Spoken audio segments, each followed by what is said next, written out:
a experimentar con estos pastos que muchas veces uno no pensaba como mijos o pastos de verano anuales que decís, bueno, si tengo maíz, uso maíz, pero no, empezamos a trabajar con otros, los cultivos de cobertura que tienen también un impacto. Obviamente hoy todo el mundo habla del punto ambiental, pero yo le digo, sí, pero nosotros los conocemos hace 50 años como verdeo de invierno. Tal cual. Para Sí, nosotros sí, ya sí. la diferencia es que ahora le damos otra importancia en el sistema de lechería, sobre todo, y también en la invernada, son excelentes en cuanto a calidad, bien manejados. No descubrís nada, yo no estoy, pero le estamos dando un nuevo auge y lo había perdido un poco por el tema de monocultivos o hacer uno o dos. Y ahora cultivo y ahora con el tema de tenemos que diversificar, volvieron a aparecer.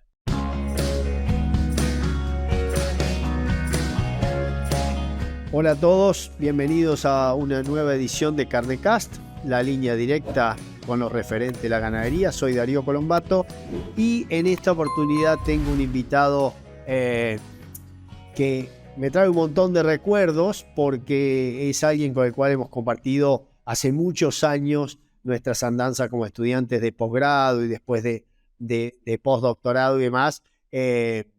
Y como siempre esas cosas traen un montón de reminiscencias buenas de aquellos momentos donde nos convertíamos en buscadores de lo que no teníamos ni idea de lo que íbamos a encontrar, y a partir de ahí uno va generando sus caminos, va haciendo sus trayectorias y demás. Estoy hablando de Matías Aguerre, que le voy a dejar a presentarse a él mismo, que tiene una muy rica historia para contar y donde vamos a intercambiar sobre conceptos que tienen que ver con los nutrientes, con el nutriente ingresando a la vaca, el nutriente egresando de la vaca y todos los caminos que están en el medio y las alternativas que nosotros podemos contar para tratar de reutilizar esos nutrientes, el fósforo, el nitrógeno, etcétera, y otros desarrollos que ya nos contará Matías, para poder hacer nuestros sistemas cada vez más sustentables, cada vez más amigables de alguna manera con el medio ambiente. Así que bueno, Matías, un enorme gusto poder estar contigo charlando en esta tarde de Carnecast. Muchas gracias, Darío, el gusto es mío. Sí, muchos recuerdos y conectado con lo que decís, cómo llegamos a conocernos. En parte empezó cuando me recibí ingeniero agrónomo en la Universidad Católica. Tuve la oportunidad de hacer una pasantía en Wisconsin, en el Departamento de Agricultura. Honestamente, no tenía mucha idea de lo que me estaba metiendo, pero allá fuimos, como otros argentinos que nos recibían allá. Am, y mi perfil era más en la parte de producción de carne por un tema familiar. Mi familia es de Ayacucho, en la provincia de Buenos Aires, campos de cría y recría y algo de agricultura. Y bueno, llegué al departamento de agricultura allá y era todo lechería. Así que arrancamos la pasantía ya con en otra área de investigación. Y en particular, que fue mi jefe de tesis de maestría, después lo que le interesaba en ese momento era el fósforo, minerales, que tampoco era algo que me atraía enormemente. Pero como siempre, Sabíamos, perdóname, que Ayacucho es una zona con relativamente bajo fósforo en el suelo. Hasta ahí llegaba probablemente, digamos, el interés por el suelo. Hay poquito, pero de ahí a tener... ¿Y cómo se llamaba esa persona? Larry Sutter era el doctor Larry Sutter, que lo conocía de nuevo de nombre, como te habrá pasado con muchos lo conoció, pero vos decís, es el mismo del libro, es el mismo de... Era, era Mr. Fósforo. O sea, era de los tipos que nosotros leíamos y que decías, no podías entender cuando entrabas a un baño en un congreso y estaba Larry Sutter haciendo pis al lado tuyo y vos decías, ¡apa! También hace lo mismo que yo. Digamos, increíble, ¿no? Tal cual, encima venía y me contaba, hace 2 años estuve en Argentina con el grupo mainero que me llevaron a bueno, las anécdotas buenas, cómicas que tenía, en el sentido que le encantaba Argentina. Y después, lo primero después que me dijo es, lo único malo es que llegué ahí y iba con esa época con los proyectores.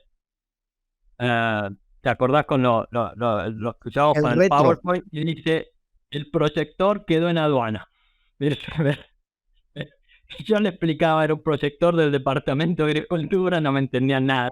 Quedó en la aduana. Así imagínate, yo llego y así me reciben. Uy, qué... Y, pero bueno, nos pusimos a hablar cosas y exactamente yo decía, bueno, ¿cuál es el problema del fósforo? Y que tenemos mucho acá. Bueno, manden un poco para allá, porque nosotros estamos en 3/4 partes por millón y en el suelo de ahí estaban en 70 partes por millón en algunos lados. Pero bueno, así arranqué. Después mi pasantía que trabajé con él me convenció de que darle de comer una vaca de leche es igual que darle de comer una vaca de carne. Me mintieron muy mal y me quedé a hacer la maestría. Y Así comenzamos la mayoría engañados, de alguna manera. sí, sí, pero fue un buen engaño, no me arrepiento nunca. Totalmente. Y me quedé con Larry, hicimos la maestría en el tema de digestibilidad y de fósforo, en distintos ingredientes en la dieta.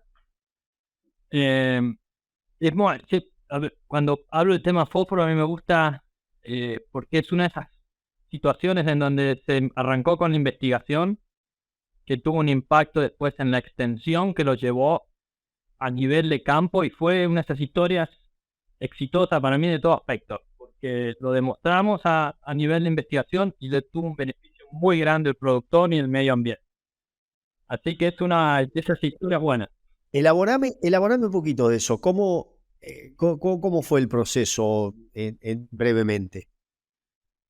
Y la mera forma en la que comentó Larry Sutter la historia fue, dice, yo creo que sé cómo arrancó todo este problema con el exceso de fósforo. El exceso de fósforo no solo era un tema con las vacas o los novillos, sino también en la agricultura y hasta un tema de un problema de exceso de poner fertilizante hasta en los parques de las casas, que la gente tiraba. Y el fósforo es un nutriente limitante en agua dulce. Cuando llegó a todos estos lagos del norte de Estados Unidos, parte de Canadá y en Europa, algas. Empezaron a explotar las algas, un tema de que cubría los lagos con algas. Cuando se mueren las algas, consumen oxígeno, matan los peces, son cianobacterias, producen toxina. Es un problema todavía complejo. Y la parte de animal venía de, sí, cuando estaba esta gente haciendo investigación, de un exceso de fósforo en la dieta. No estábamos los niveles recomendados en las tablas nutricionales. La pregunta era ¿por qué? La historia me hizo él, dice, bueno, está esta incertidumbre en los nutricionistas y veterinarios de que cuando ibas en esta época de los libros, decía, el fósforo es un elemento crítico para la reproducción del animal. Larry Sutter encontró varios papers de 1923 al 25 en Sudáfrica que mostraban vacas en pastoreo en campos naturales con suelos tipo Ayacucho. Le ponían fósforo y se preñaban. Listo, el fósforo lo necesitamos para la reproducción. Y dijo, bueno, quedó esta idea, pero el tema es que ahora le estamos dando muchísimo fósforo. No necesitamos el mineral que le poníamos. Bueno, entonces mucho trabajo de Larry Sutter y otros investigadores, Catherine Knowlton en Virginia Tech, gente en Europa también, fue demostrar que no necesitaban dar fósforo de más. Se podía sacar el fósforo con el fósforo que estaba en el alimento de forma natural, sin dar minerales. La vaca se preña, la vaca produce lo mismo. Te imaginas un aspecto, impacto negativo un poco en la industria, porque no querían sacar de los complejos minerales el fósforo y Estaban cosas, pues vendiendo, claro, se estaban estaba vendiendo. vendiendo. Entonces hubo que convencerlo y dice, está bien, pero hay situaciones en donde no se necesita eso. Todo lo que te digo le llevó a esta gente, yo llegué hacia el final de la historia, de verdad, llevaba como 15 años, pero bueno, el día de hoy es que no habla, como decíamos hace un rato, no hablamos tanto ya de fósforo, porque se ha bajado un montón en la dieta. Y bueno, es una de estas historias felices que termina bien. A mí me gusta darla como ejemplo de, o sea, se hizo la investigación, se llevó a campo con la extensión y explicar a los productores y hoy en día estamos dándole lo que hay que dar. Es súper interesante porque, bueno, sobre todo en dietas de feedlot ni hablar, cuando vos tenés silaje de maíz, grano de maíz, los DDGS, digamos la burlanda, o esos destilados de provenientes de la fermentación del maíz para sacarle el almidón, claramente son superavitarios en fósforo. Esas dietas son normales. Ahora, qué bueno en el punto de la discusión de aquellas dietas en pastoreo en donde lo que había que ajustar era la dosis para no pasarse, o sea, porque además eso también era un costo para el productor que después el animal excretaba, con lo cual tenías un doble costo, si querés, porque ahí entra la parte ambiental. Y vos ahí, cuando terminaste esa línea de la maestría, el fósforo, que es esta primera historia que es interesantísima como mensaje, ¿no? Es decir, cómo hay un hilo conductor entre la investigación básica / aplicada con la extensión y los beneficios que se hace al medio ambiente y a los productores como usuarios finales. ¿Hacia dónde te moviste posteriormente? Me moví hacia el siguiente tema que conecta exactamente lo que dijiste, cómo beneficiar al productor y el medio ambiente en alguno de estos los nutrientes o requerimientos que a lo mejor no estábamos formulando en la dieta a los niveles que los teníamos que formular, que es proteína, básicamente, que hubo un montón de trabajo en proteína en leche, proteína en la dieta, tanto con la vaca lechera como de carne. Y obviamente, igual que comentaba con el fósforo, el exceso de nitrógeno, y nuestro compañero Alejandro Castillo, cuando estaban con vos en Reading hizo bastante de eso. El exceso de nitrógeno termina todo en orina, y básicamente es urea. La misma urea que aplicamos en fertilizantes. Sabemos que la mayoría de la urea se volatiliza si no se incorpora en el campo, y empezamos a tener los problemas de amonio, en emisiones de amonio o óxido nitroso cuando se incorpora al suelo. Así que mi trabajo fue en parte también una continuación de Glenn Broderick y en parte Larry Sutter y un montón de gente en varias universidades en Estados Unidos y en Europa. Europa siempre iba unos años adelante nuestros. Nosotros estábamos en el fósforo, ellos ya estaban trabajando en nitrógeno. Pero bueno, está bien. Primero bajamos los niveles de la dieta, hay un impacto en el animal. Y te acordarás, o como de la misma forma el fósforo, en esta época cuando yo estábamos ahí empezando, le estábamos dando 18-19% de proteína bruta en la dieta, una vaca lechera. Y empezaron a probar con 14-15, el extremo más bajo, a ver qué pasaba, empezás a ver aminoácidos protegidos, todo eso. Bien, no hay tanto impacto en el animal, y después es un impacto enorme, que es mucho lo que hice yo en mi trabajo de doctorado, en emisiones de amonio de los efluentes y combinar las dos cosas. El animal, qué le pasa al animal y qué pasa con los efluentes. Así que de nuevo fue otra segunda historia que considero bastante exitosa, porque cuando uno ve los datos de las décadas del 90 eran fósforos en 40.45%, proteína bruta en 0.19, hoy estamos fósforo, no lo podemos bajar más por lo que vos dijiste, por los subproductos que le estamos dando, ya es el límite.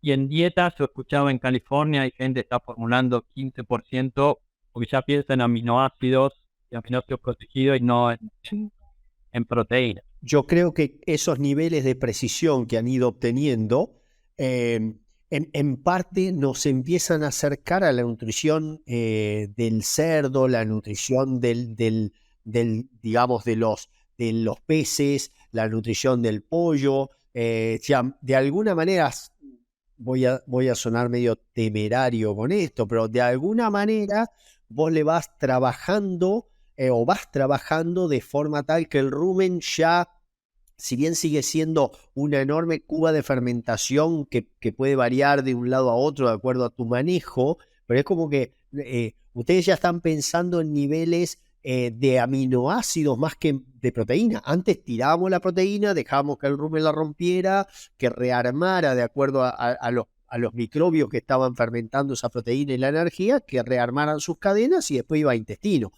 Y confiabas en la proteína pasante, ¿sí? Ya sea pasante por tratamiento o pasante por tasa de pasaje, para que iba a decir supliera, sí, está bien dicho, ¿no? Supply, me sale a mí, pero que pudiera... No me pregunte a mí porque... No, yo debería haber perdido parte de ese me complica. Ese inglés. Decía que pudiera aportar los aminoácidos limitantes a nivel intestinal. Hoy ustedes ya logran con esa nutrición mucho más cercana a lo que nosotros también temerariamente llamamos de precisión, y era afinar un poquito los minerales, y hasta ahí llegábamos. Ellas lo pueden lograr con los nutrientes grandes. Y eso, a mí lo que me mueve la reflexión también, y me tocó un poquito más tangencialmente después cuando estuve en la línea de metano, es que vos te fuiste formando en los dos grandes macrominerales, si querés, sí, tanto el fósforo como la parte de nitrógeno, eh, y, y- y nunca perdieron el foco del ambiente, además del animal. O sea, les importaba la producción, pero nunca perdieron el foco en el ambiente o armaban el modelo en función del ambiente. Y eso, cuando la gente después de afuera, quizás con algo de desconocimiento, quizás con algo de intencionalidad, te dice que vos alimentás el ganado y no te importa nada de lo que pase después, la historia ya de 20 años de ustedes en investigación marca que en realidad ya hace mucho tiempo que están trabajando para reducir esos excesos que de alguna manera se transformaban en excesos después al ambiente. Eso fue en Wisconsin, esa etapa. Hubo después, me acuerdo, una etapa postdoctoral en tu trabajo de Wisconsin, eh, en donde creo, si mal no recuerdo, ya también, además del animal, empezaste a trabajar con las excretas de los animales, ¿sí? Correcto. En el final de mi doctorado se nos ocurrió meter todos esos efluentes que le dábamos a la vaca en tanques y los guardábamos por 180 días y hacíamos balance de nitrógeno. Una experiencia muy enriquecedora ver. Llegué al punto de catar, lo probaba, hacía catación de efluentes. Decía, mirá este efluente, qué calidad que tiene Un catador de comparado con este. bosta, somos catadores de bosta Exacto. de alguna manera, tengo mis recuerdos de eso también. Es un trabajo de la bosta, pero alguien tiene que hacerlo. Yo creo que pero a ver, pero ¿qué es lo que perseguían ustedes en con esa línea de investigación? Lo que vos dijiste lo resume muy bien. Era la parte de producción animal, que no la queremos, y salud del animal, que no la tenemos que olvidar, tiene que estar conectada con el medio ambiente. Y las dos cosas iban juntas. Podemos seguir produciendo no solo lo mismo, sino que aumentaba la producción. Como viste, hemos aumentado, estamos produciendo, estábamos probablemente más. Siempre me acuerdo de una comparación con 1943, 5 veces más leche con 5 veces menos de efluente que en 1943, con una simple vaca. O sea, con una vaca, comparado con Una vaca, 5 veces más claro, vacas, claro, claro. Sí, sí, sí. porque es impresionante lo que ha cambiado. Y eso es eficiencias de conversión, eficiencia de utilización de los nutrientes. Así que sí, la idea era eso y ver, también terminamos con estos efluentes que emiten menos nitrógeno o amonio, emiten menos óxido nitroso. En esa época ya se estaba haciendo importante por el tema de los gases invernaderos, que en ese momento para mí no era algo importante. Yo estaba pensando en amonio. Y al día de hoy, siempre yo, vamos a conectar en algún momento con metano, pero siempre digo, bien con el metano y todo eso, pero no nos olvidemos que si hay algo que realmente estos animales impactan en el medio ambiente es en el nitrógeno y en el fósforo. No son muy eficientes abusando del nitrógeno. Y tenemos que cuidar esa parte, porque impacta directamente en el medio ambiente. Es muy interesante porque yo ahí mezclo la anécdota personal. Uno de los papers que más impacto tuvo en la parte cuando estaba mucho más dedicado a investigación que ahora, fue un paper que escribimos en Canadá con metano con las cámaras de láser. ¿Sí? El primer paper que apareció, Journal of Animal Science 2004, fue espectacular. Yo estaba contentísimo por eso, porque mediante el uso de aceite de girasol habíamos reducido en dietas de recría, habíamos reducido eh, un 25% las emisiones de metano. Claro, ¿en base a qué lo habíamos logrado? Y yo estaba exultante porque habíamos encontrado el santo grial y vamos a decir, bueno, mirá, capote, acá es lo que te enseñamos. Y en realidad lo habíamos hecho a expensas de disminuir la digestibilidad de la fibra. Y algo que no habíamos pensado tanto el día que le pusimos con las Karen Boschwing, le metimos el aceite de girasol. Cuando nos dimos cuenta que habíamos logrado la reducción de metano a expensas de disminuir la digestibilidad de la fibra y modelamos la cantidad de óxido nitroso que empezaba a tirar esa fibra no digerida digamos, en el estiércol, nos dimos cuenta que habíamos cambiado algo que con 10 o 12 años en la atmósfera, como el metano, y con 28 veces el poder calorífico que una molécula, o comparada con una molécula de dióxido de carbono, habíamos transformado eso en una molécula que iba a estar no sé, no me acuerdo ahora, pero 100, 120 años en la atmósfera y que tiene un poder calorífico de 300 veces, ¿no? El metano. O sea, nos habíamos olvidado de la visión de sistemas. ¿Sí? En eso, vos lo nombraste hoy, Alejandro Castillo nos ha enseñado durante años a que teníamos que mirar un poquito más allá de solamente el microbio tal y la interacción con el microbio tal en el rumen. Entonces, es uno de mis grandes fracasos, ese paper que salió muy bien, es uno de los grandes fracasos que me enseñó, ¿sí? Porque al final uno se da cuenta ya de medio de viejo que las perdidas, o digamos, fue una historia de éxito porque el paper salió súper bien y lo citaron un montón de veces porque la técnica era novedosa, fuere, pero vos te quedás con el sabor, como ese sabor metálico que tiene un trago dulce al principio, porque nos dimos cuenta que nos habíamos olvidado del sistema, ¿sí? Y ahí es donde ustedes, me parece, en toda esa línea de investigación que llevan en estos, o que han llevado en estos años, han ido cubriendo los espacios del sistema y cada vez ampliando los límites del mismo, ¿no? Ya mirando las entradas que vienen de otros lados, ya mirando las salidas y dónde van esas salidas. Que si no, si querés, el técnico común se pone un poco reduccionista, ¿sí? Ve un espacio muy chiquitito y después no entiende por qué lo que vos pensás que es un hallazgo fundamental en la ciencia, el productor no lo aplica. Claro, no lo aplica porque por ahí vos te estabas olvidando de algunos aspectos del modelo, del sistema de producción, porque tenés una visión más reduccionista. Entonces, en ese sentido es muy interesante mostrar cómo, digamos, hay una relación de mejor producción cuidando de alguna manera el medio ambiente, ¿no? Ahí creo que hay una historia que uno puede ir contando a lo largo de los años. Y eso me lleva a lo otro. Es decir, vos después de esa línea de Wisconsin, ¿para dónde rumbiaste dentro de Estados Unidos? Me quedaba un paso más en Wisconsin, que lo mencionaste vos con lo de las cámaras, mi jefe de doctorado, Michel Wattier, en Wisconsin, también nos enganchamos justo lo que vos dijiste. Dice, Matías, tenemos que pensar más en combinar los subsistemas, porque dice, porque si el beneficio no se hace durante toda la cadena de la producción, no hay una ganancia neta, exacto, como dijiste vos. Y lo otro me dijo, mira, tenemos las cámaras de emisión de metano que había construido recién el Departamento de Agricultura, vamos a usarla. Por un lado, una gran experiencia y gran error, me digo, ¿en qué me estoy metiendo? Calibrar estas cámaras es un dolor de cabeza. Dolor, solo Pero dolor. la idea fue, vamos a meter las vacas en la cámara, vamos a medir metano, vamos a medir dióxido de carbono, después vamos a conectar los efluentes y medir metano de nuevo, amonio, óxido de nitrógeno y la combinación de factores. Y una cosa que salió muy interesante, que no está relacionada directamente con la nutrición, pero en lo que vos dijiste, vimos un montón de cambios, estábamos re contentos, jugamos con la cantidad de forraje en la dieta, más forraje parecía que se produce más metano, pero no tanto como pensamos.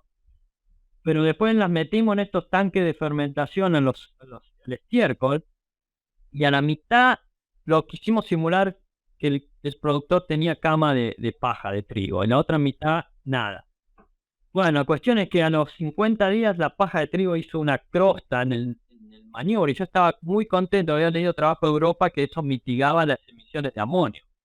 Entonces tenía en el sensor, la crosta ahora a los 40, 50 días se me disparó el óxido nitroso.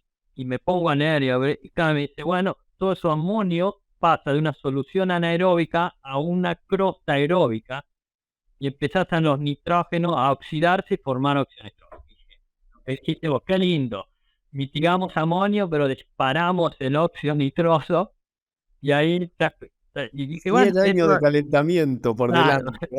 Estas son las ventajas y me dijo, ¿qué aprendimos de esto?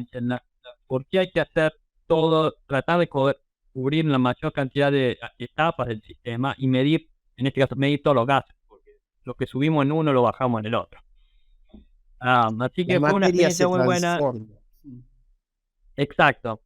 Y ahí fue cuando decidí, ¿sabes qué? El metano por ahora lo vamos a poner en el cajón y en el futuro vamos a movernos al otro lado. Y surgió la posibilidad de venir como profesor a la universidad en Clemson y estaban buscando a alguien que trabaje en calidad de forraje. Y dije, bien, volvamos a lo básico, volvamos a si te acordás, la pirámide de Lutschwitz, esa que mostraba los distintos nutrientes, cuáles, y qué está en la base de la pirámide, forraje. Digo, bueno, vamos con eso.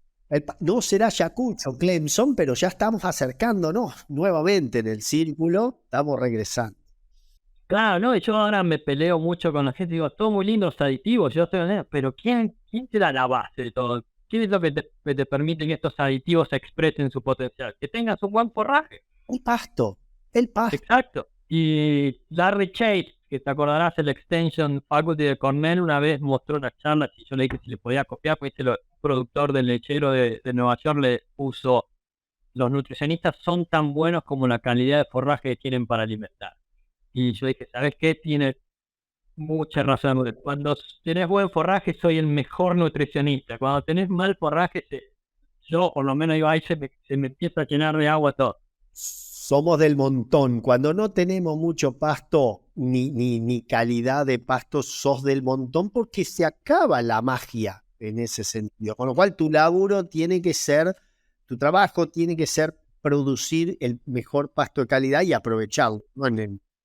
Así que me vine para acá y volví medio a lo básico. Tengo suerte también que Clemson es una universidad en cuanto a agricultura, es fuerte, pero la producción lechera en South Carolina es como en muchos lados del mundo, Estados Unidos, no llega hoy a 30 tambos que dan, así que te imaginarás que dije, bueno, acá hay que diversificar de nuevo, volvemos a la vaca de carne, vamos a investigar para todo, vamos a generalizar un poco.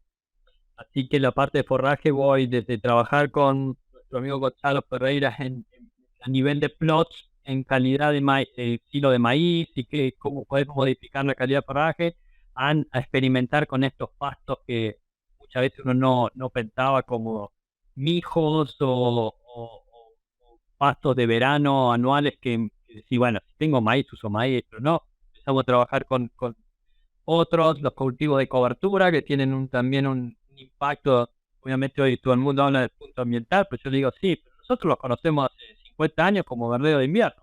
Tal cual. Para Sí. nosotros la diferencia es que ahora le damos otra importancia en el sistema de lechería, sobre todo, y también en invernada, son excelentes en cuanto a calidad, bien manejados. No descubrís nada, yo no estoy, pero le estamos dando un nuevo auge y lo había perdido un poco por el tema de monocultivos o hacer uno o dos. Y ahora cultivo, y ahora con el tema de tenemos que diversificar, volvieron a aparecer. Tal cual, eso, mira, acá hay toda una discusión en Argentina de hace años entre las distintas organizaciones, instituciones, científicos, técnicos de campo y demás, en donde tiene mucha interacción lo que es el cultivo de cobertura o cultivo de servicios, porque le empezamos a poner también nuevos nombres para ver si captamos nuevos incautos, y incautos acá puesto entre grandes comillas, porque la realidad es que está esto de los servicios ecosistémicos y demás en auge.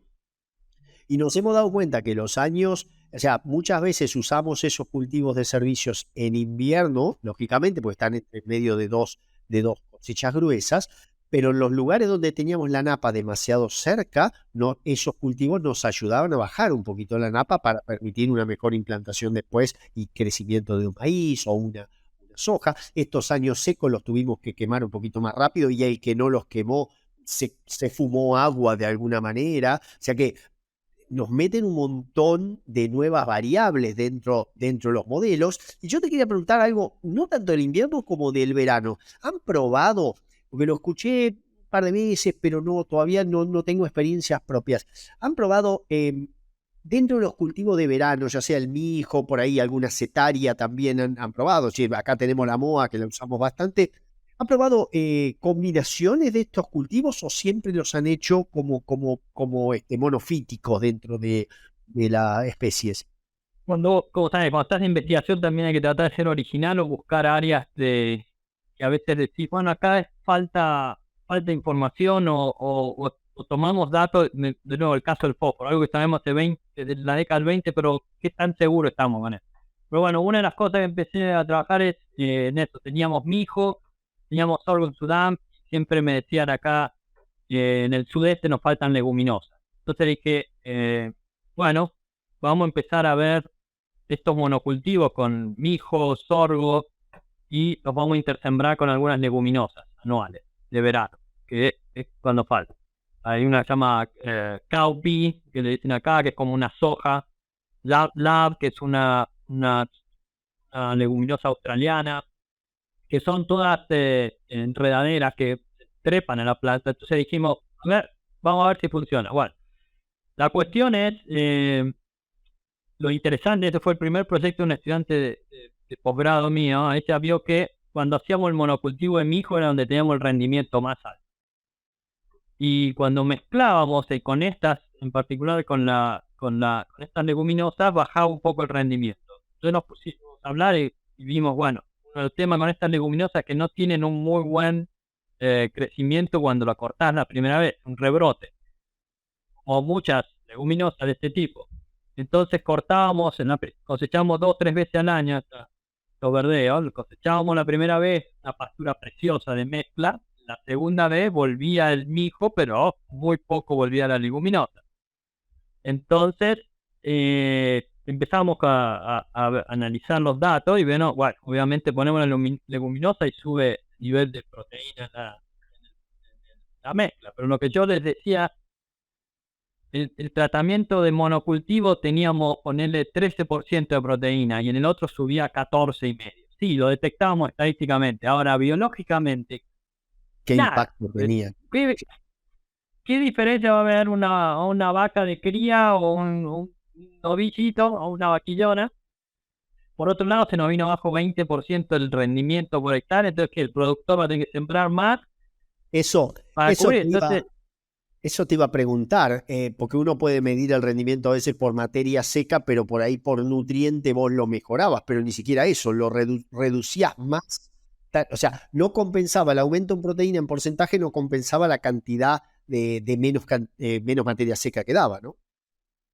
y tal cual. Y eso es algo que he notado un poco discutiendo acá con colegas que están más en el lado del manejo de pasturas, que enseguida salimos, tiene más proteína. Digo, te soy sincero, sin ser muy, no me interesa a mí, porque hoy, como dijimos, le estoy dando una vaca lechera de 45 litros, 15% de proteína y no se me colapsa. Imagínate una vaca de cría.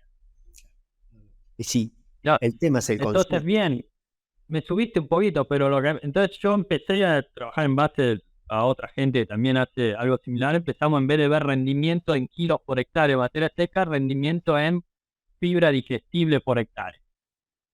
Y ahí empezamos a decir, bueno, este productor tenía 5.000 kilos con el mijo y con el mijo mezclado con esta leguminosa tenía 3.500. ¿Por qué? Se me vino abajo más que nada el rendimiento por hectárea. Pero no, tampoco todo lo pensamos. A lo mejor esto pasa sobre todo en cultivos como el mijo, que se cosecha 3, 4 veces o 3 veces al año. Entonces, eh, distribuís en varias cosechas. A lo mejor si haces estas mezclas en sorgos de una sola cosecha, a lo mejor, de nuevo, es algo que para pensar. Pero bueno, a lo que fui es, mirá, esto era una de las cosas que siempre decimos, que hay que mezclar con leguminosas, aumentamos las proteínas, sí, pero mirá toda la historia, como no, ¿qué pasa? ¿Vas a tener que sembrar más hectáreas o realmente vas a aprovechar ese exceso de proteína? Después el tema también es, las leguminosas fijan nitrógeno, sí, pero ¿cuánto? Porque yo tengo el valor de tabla que aprendimos todos, pero ese valor de tabla, cuando mirás, era condiciones óptimas, con lluvia, es muy variable y tenés que confiar que realmente esa leguminosa te va a fijar lo que crees que está fijando, comparado con aplicar nitrógeno fertilizante, sabes cuánto aplicar. Entonces es una discusión compleja, pero al final del día es todo número.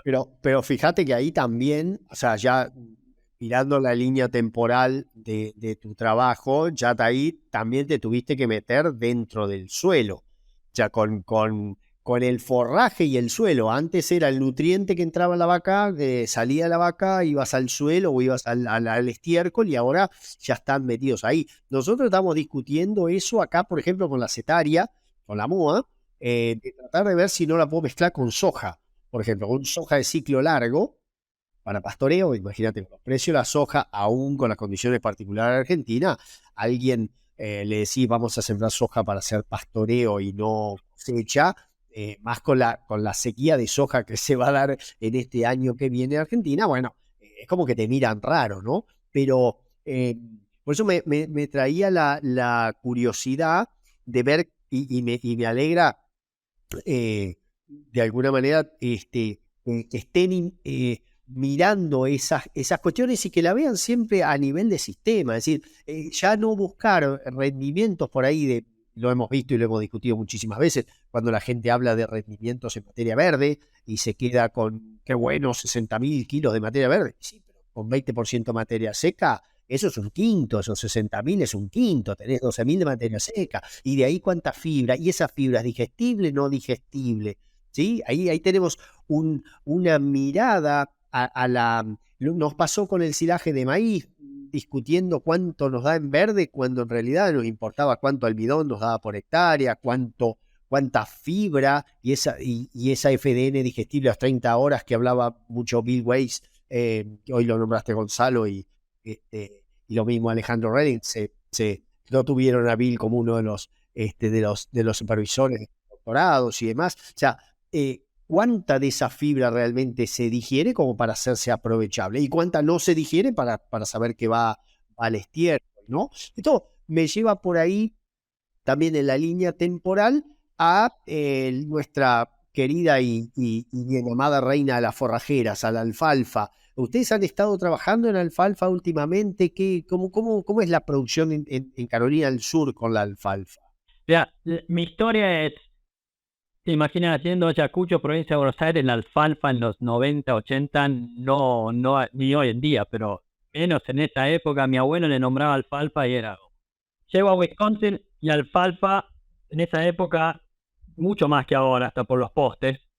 Así que empecé y trabajé mucho con alfalfa. Y cuando me estaba yendo acá empezaba, que creo que ya sé que se está comercializando en Argentina, las bajas, las alfalfa de alfalfa reducida, que están modificadas genéticamente. Entonces llego acá de nuevo, empiezo a trabajar. Para tener menos lignina, ¿no? Menos lignina, correcto. Bien. O sea que menos lignina, más digestibilidad. La idea es, si cosecho una alfalfa cada 28 días, la de baja lignina tiene que ser de mayor calidad. Si la de baja lignina la aguanto unos días más para darme más flexibilidad, tiene que tener probablemente la misma calidad que una alfalfa convencional. Y bueno, la idea tenía dos funciones el proyecto, o tiene este proyecto, es ver, evaluar estas alfalfas de baja lignina y más digestibilidad, y hay un tema de bajo uso de leguminosas, sobre todo alfalfa en el sudeste, por un tema de, tienen altas temperaturas, tenemos alta humedad. Los productores asocian eso con, no, la alfalfa se me apesta, la alfalfa. Pero bueno, probando variedades nuevas realmente anda bien, tenemos muy buenas lluvias. Y me acordaba lo de que comentaba Bill Weiss, porque sí, estas alfalfas tienen bajo nivel de lignina. El tema es, como pasa también con productos como los BMR, del sorgo, del maíz, mi experiencia y mi opinión es, todo depende del nivel de inclusión en la dieta. Si vos ponés poca cantidad, me acuerdo, Bill Weiss decía, hay un efecto, hay una dilución. Entonces, sí, es más digestible uno que el otro, pero tenés que considerar eso. Volviendo al tema de la pirámide y los forrajes, la calidad de forraje, si ponemos dieta de alta calidad con mucho forraje, vamos a ver probablemente respuesta. Cuando decimos, bueno, uso mucho menos forraje, hay que considerar realmente vale la pena en esta situación para el productor, producto de este tipo. Así que sí, en eso estamos. La idea de un proyecto que estamos terminando ahora es sorgo, hijos de BMR convencional mezclados con alfalfa convencional, Sí. lignina reducida. Un arreglo factorial de 2x2 donde vas mezclando los dos. Es un 2x2, a ver si metemos lo mejor, toda la carne en el asador, cuánto, y honestamente capaz hasta estamos, viendo datos, estamos cortos en forraje. De nuevo, capaz que las dietas de vaca lechera 50% forraje, nos quedemos cortos. Conecta un poco que la idea mía en un momento acá es, esto es algo ideal, esta alfalfa, probarlo en novillos de engorde pastoreo, porque a lo mejor ahí sí tengo un novillo comiendo 100% alfalfa, más que la calidad. Lo que me gustaría, eso te decía, ver si la alfalfa la dejo más días sin pastorear, tengo más volumen de alfalfa, puedo tener un mayor número de animales por hectárea que una alfalfa convencional. Pero bueno. Bien. Manteniendo una calidad cuando la relación tallo-hoja se va haciendo mayor, ¿no?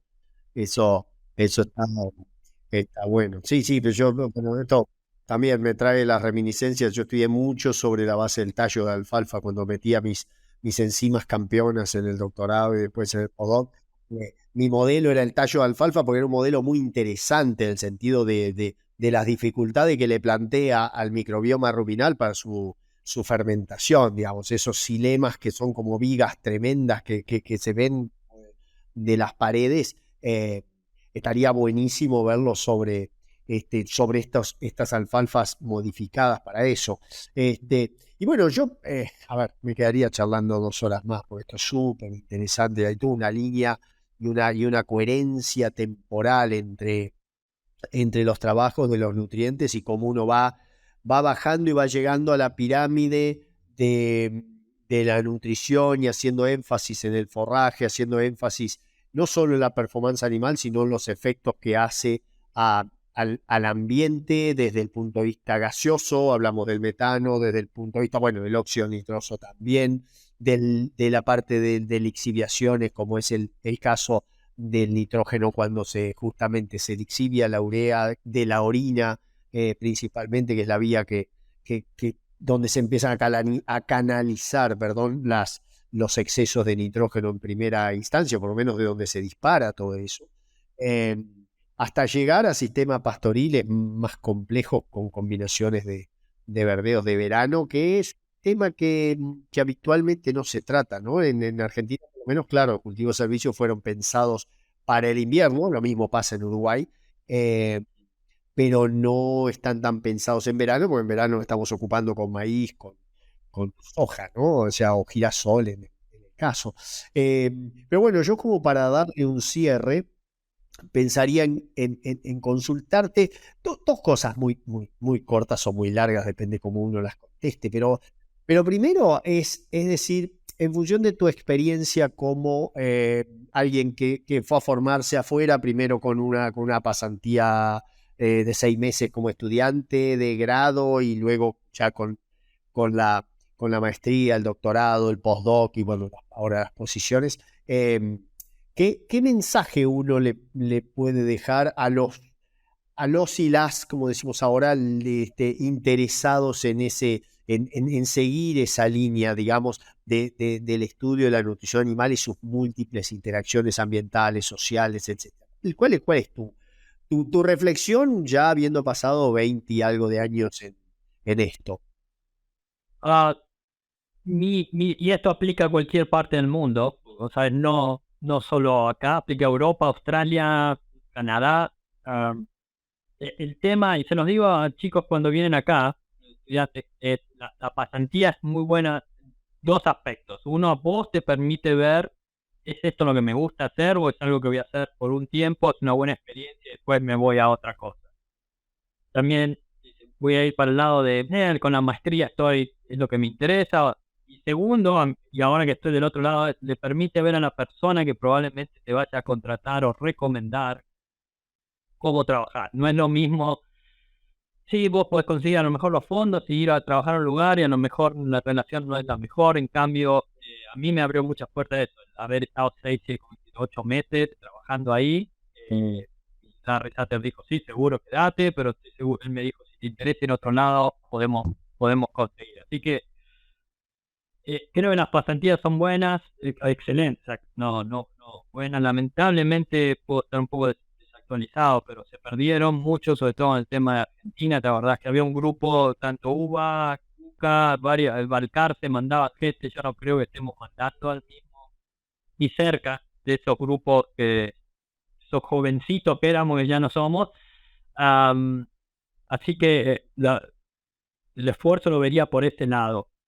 Y después ver lo que decimos muchas veces, como dijiste vos también, programas y no solo lugares o universidades, porque a veces los programas fuertes están en áreas que a uno le interesan, en universidades que a lo mejor en primera instancia a uno no le parecen súper fuertes, y eso hace una diferencia enorme, ir a trabajar en un programa fuerte en algo que a uno le interesa trabajar. Y porque no hay nada, digamos, creo, más importante que la intensidad por el interés en el problema. Ya cuando uno le pone, y esto también muchas veces lo termina resumiendo la palabra pasión, pero vos no le podés poner pasión a algo que está inconexo, ¿sí? Cuando a mí digamos, yo lo vi desde afuera a la carrera de ustedes en Wisconsin, y uno cuando iba a los congresos de Estados Unidos, a mí me pasaba en Reading en su momento que vos veías el equipo, veías todos esos, estamos hablando de fines de los 90, principios de 2000, todo ese equipo que había en Reading, pero que uno iba a Wisconsin y veía esos monstruos ahí trabajando y generando datos y teniendo equipos propios de gente que a su vez generaba información, ¿no? Sí es verdad que hemos perdido en estos años, mucho se reemplazó en la parte de Brasil, sé que ya lo tenías vos, y Dios quiere, yo creo que Uruguay también tuvo algún aporte en ese sentido, que empezaron a salir más personas, más gente formada, y hoy ves los frutos. Yo acabo de venir de Uruguay de trabajar esta semana y ves los frutos de empezar a ver más gente formada, y sobre todo esa visión sistémica, que es un poco lo que creo yo que es lo que después diferencia al buen, si querés, al técnico de extensión. O sea, que tenga una visión más amplia que la mera investigación pura, que en su momento quiere contestar una pregunta y la puede, digamos, tiene una hipótesis y la puede validar o refutar, ¿no? Pero después se abre todo un abanico. La verdad que me encantó esta charla, Matías, es un gustazo, además de poder verte de vuelta. Ya nos veremos en persona, si Dios quiere, pero ha sido muy rico para mí, toda una historia personal matizada con los puntos claves de investigación en cuestiones que tienen que ver con el animal, pero también en cuestiones que tienen que ver con el aprovechamiento de esos nutrientes por parte del animal y cómo nosotros podemos con menos hacer lo mismo o hacer más, ¿no? Creo que el mensaje que vos das en toda línea de investigación es cómo no era necesario irme a extremos en cantidades y cómo a lo último le estamos haciendo ahorrar algo de dinero al productor para obtener lo mismo, con lo cual el margen de beneficio termina siendo mayor para ellos, y al mismo tiempo tenés esta externalidad positiva que es el medio ambiente no se ve tan afectado como con cualquier actividad humana se afecta, pero nosotros seguimos produciendo alimentos. Y hay una diferencia en nuestras actividades con otras, y es la diferencia que creo yo que tenemos que guardar siempre en la defensa. Está produciendo alimentos de altísimo valor nutricional. Eso creo que es muy interesante. Matías, no te sacamos más tiempo. Yo te agradezco en nombre mío, por supuesto, y de también toda la generosidad y predisposición para el tiempo para este podcast Carnecast, que es la línea directa con los referentes de la ganadería. Muchísimas gracias y te dejo lo que quieras hacer para el cierre. No, gracias a ustedes por la oportunidad. Yo también disfruté muchísimo. Es bueno también recordar los distintos pasos que uno ha hecho. A veces no es tan bueno, se empieza a dar cuenta, ya no es hace tan poco tiempo que pasaron estas cosas, uno se empieza a olvidar. O repetir las mismas anécdotas, también empezamos a contar de nuevo las mismas historias. Pero sí, y como las puertas de acá están abiertas para gente si está interesada, o hacer contactos, como sabes, en otros lados, que creo que eso es también muy importante.